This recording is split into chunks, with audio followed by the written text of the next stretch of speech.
За сайн байцгаана уу guys. Tech Tuesday энэ удаагийн дугаараар уулзж байгаадаа баяртай байна. Өнгөрсөн 7 хоногт технологийн салбарт ямар онцлог зүйлс болсон бэ гэдэгтээ яг одоо танилццгаая. Эхний мэдээ SpaceX-ээр удирдуулсан 4 бүрэлдэхүүнтэй баг дэлхийн анхны хувийн хвшлийн зүгээс зохион байгуулсан сансрын аяллыг амжилттай хийж гүйцэтгэлээ. За first ever private spacewalk гэж нэрлэдэг байгаа. За spacewalk гэхээр нь би одоо сансарт ингээл алхаж малахыг ойлгох юм ах гээд бодсон ч бас нарийн одоо зүйлс байт юм. За юу гэж ойлгох ёстой вэ гэхээр агаар мандалд сансрын хөлгийнхөө гадна байх за түүнийхээ хажуугаар одоо ажиллах ч юм уу судалгаа хийхийг ер нь бол spacewalk гэж нэрлэдэг байгаа юм байна. Тэгээд энэ төслийн нэр нь болохоор Polaris Dawn гэдэг нэртэй анх 2022 оноос хойш яригдсан. За санаачилсан хүн нь болохоор Jared Isaacman гэдэг одоо Shift 4 гэдэг компани үүсгэн байгуулагч Америкийн Тэрбумтон ийм хүн байгаа. За Polaris Dawn төслийн одоо баг болохоор одоо өнгөрсөн 7 хоногийн 9 сарын 10-нд хөөрөөд тэгээ сая 9 сарын 15-нд дэлхий дээр амжилттай газардсан. За тэгээ дэлхийн гадаргаас 1400 км-ийн өндөрт хүрсэн гэж байгаа. Тэгэхээр энэ нь болохоор ихэнх сансрын станцууд дэлхийн одоо газрын гадаргаас дээшээ 400 км орчинд байд юм байл та. Тэгэхэд энэ бол төслийн багийнхан болохоор 1400 км дээр очсон байна. Тэгээд энэ 1400 км нь болохоор Apollo mission-ээс хойших хамгийн өндөрт гарсан юм тохиолдол юм байна. За тэгээд баг бүрэлдэхүүний хувьд болохоор түрүү хэлсэн одоо Jared Isaacman гэдэг тэрбумтон маань өөрөө байгаа. За тэгээд Америк нэгдсэн улсын нисэх хүчинд ажиллаж агаад тэтгэвртэй гарсан нэг бас ахмад нисгэгч байгаа. За тэгээд SpaceX-ийн хоёр инженер ингээд нийтдээ 4 бүрэлдэхүүнтэй явсан байна. За төслийн санаачлагч Isaacman-ы одоо хэлж байгаагаар болохоор бид нар одоо зүгээр хөгжилтөх гэж яваагүй. Түүний хажуугаар шинжлэх ухаанд амар том хувь нэмрийг одоо оруулахыг хичээсэн гэдэг ярилцлагыг өгсөн. Тэгээд яаж хувь нэмрээ оруулсан бэ гэхээр энэ одоо төслийн багийнхан болохоор 5 хоногийн хугацаанд сансарт гарсан байгаа. Тэгэд энэ 5 хоногийн хугацаа гэдэг нь болохоор богино хугацаанд ордог. Тэгэд ихэвчлэн одоо сансарт байдаг сансрын нисгэгчдийн хувьд болохоор 5 буюу одоо 6 буюу түүнээс дээш сарын хугацаагаар сансарт гардыг байна. Тэгээд энэ 5 хоногийн хугацаанд яг хүний биед ямар өөрчлөлт орж байгаа вэ гэдгийг ер нь бол ажиглаж тэрэн дээр нь одоо дата бүрдүүлэх зорилгоор ер нь бол явсан гэж ойлгож болно.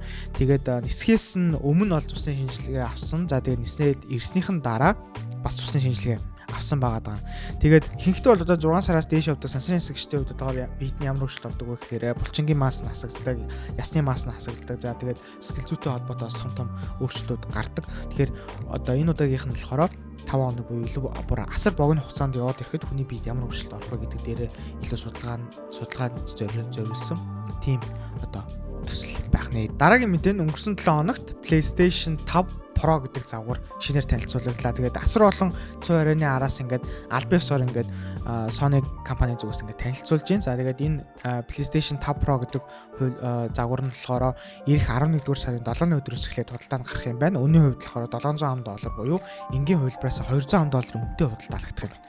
За Pro загварын хувьд болохоор энгийн загвараас ялгарах зүйл гэвэл илүү хүчтэй график карттай. За энэ нь болохоор энгийн хувилбараас 67%-аар илүү тооцоолох. За тэгээд 45%-аар илүү рендер хийх боломжийг олгож байгаа юм байна. Гэхдээ CPU болон storage дээр нь ямар нэг өөрчлөлт гараагүй. Тийм болохоор нөгөө нэг тоглоомыг илүү хурдан ачаална гэдэг нь ерөнхийдөө бол худлаа хаа гэж технологи сонирхчдын зүгээс үзээд байгаа юм байна.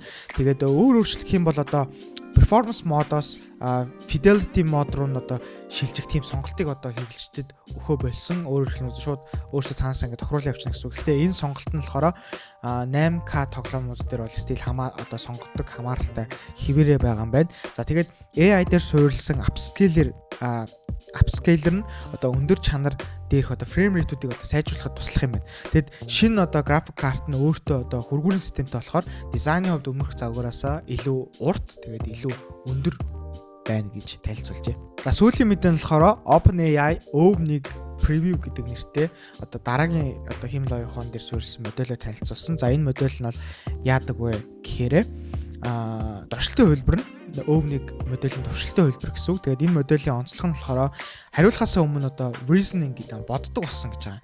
Тэгээ ингэснээр өмнөх модельудаа бодох юм бол илүү оновчтой, алдаа байхдаа одоо хариулт өгч чаддаг болсон.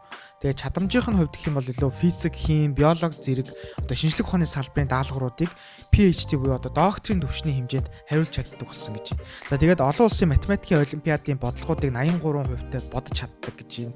Тэгээ мөн тэгээд 83 та бодож чаддаг зав. Тэгсэн мөртлөө энэ нь болохоор өмнөх хөлбөр GPT-4o гэдэг одоо загвар нь болохоор 13% та бодож чаддаг байсан юм. Тэгэхээр энэ бол харьцангуй амар том өсрөл хийж чадсан байна. За тэгээд код бодлтын платформ дээрх бодлогуудыг болохоор 89% та бодож чаддаг болсон гэж байна. За GPT-4o хувилбар бол 11% та бодож чаддаг байсан юм байна. За тэгээд дэлгэрэнгүй мэдээлэл ах юм бол энийг би яг юунаас мэдсэн бэ гэхээр мэдээж ингээд танилцуулагдсан. Гэхдээ манай миний сайн мэддэг нэг инженер ах энэ дээр нэлээд сайн ингээд судалгаа хийгээд өөрийнхөө одоо сошиал дээр блогчцсан байлээ. Би тэгээд тэрнээс та бүхэн илүү дэлгэрэнгүй мэдээллийг авах боломжтой. Би энэ контентийнхоо description шиг дээр оруулж. За тэгээд өнгөрсөн 7 хоногт болсон онцлог үйл явдал гэх юм бол ийм байна. Тэгээд өчигдөр шөнө Монголын цагаар бараг нэг өнгөрч явах тахаа iOS 18 хувилбар альбиасаар ингээд гарсан. Тэгээд iOS 18 хувилбарыг болохоор ямар утаснууд дээр ашиглаж болох вэ гэхээр iPhone XR-аас дээшээ загварууд, за iPhone SE-гийн 2 3 дахь үеийн iPhone-ууд дээр ашиглах боломжтой. Тэгээд та бүхэн ашиглаж үзээд гой сэтгэлдээ энэ контентын доор үлдээгээрэй. Би болохоор ямар ч сая татцсан байгаа. Тэгээд iOS 18 дээр өөр хэрэг ингээ алдаа гарч хэрэг гацж байна. Тэгээд дизайны хувьд ч гэсэн ямар өөрчлөлтүүд байна гэдэг дээр бид нар дараа нь тусдаа гой контент хийгээд цацах боллоо. За тэгээд энэ хүртэл надтай хамт байсанд баярлалаа. Манай контентыг үздэг хүмүүсийн 75% нь манай ахыг subscribe хийгээгүй юм билээ. Тэгэхээр манай YouTube сувгийг та бүхэн subscribe хийгээрэй. Мөн манай өнөөдөр технологийн сувгтай хамтарч ажиллах хүсэлтэй байгууллагууд байх юм бол бидний about хэсэгт байгаа мэйл болон утсаар холбогдох бүр боломжтой шүү.